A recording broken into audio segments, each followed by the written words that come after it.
شروع اللہ کا نام لے کر جو بڑا مہربان نہایت رحم والا ہے۔ جب آسمان پھٹ جائے گا اور جب تارے جھڑ پڑیں گے اور جب سمندر ابل پڑیں گے اور جب قبریں اکھیڑ دی جائیں گی، تب ہر شخص معلوم کر لے گا کہ اس نے آگے کیا بھیجا تھا اور پیچھے کیا چھوڑا۔ اے انسان، تجھ کو اپنے رب کریم کے بارے میں کس چیز نے دھوکہ دیا؟ وہی تو ہے جس نے تجھے بنایا، پھر تیرے اعضاء کو درست کیا اور تیری قامت کو معتدل رکھا، جس صورت میں چاہا تجھے جوڑ دیا۔ مگر افسوس تم لوگ جزا کو جھٹلاتے ہو، حالانکہ تم پر نگہبان مقرر ہیں، یعنی معزز کاتبین۔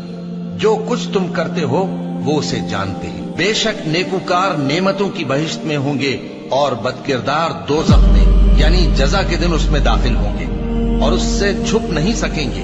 اور تمہیں کیا معلوم کہ جزا کا دن کیسا ہے؟ پھر تمہیں کیا معلوم کہ جزا کا دن کیسا ہے؟ جس روز کوئی کسی کے کچھ کام نہ آ سکے گا اور حکم اس روز اللہ ہی کا ہوگا۔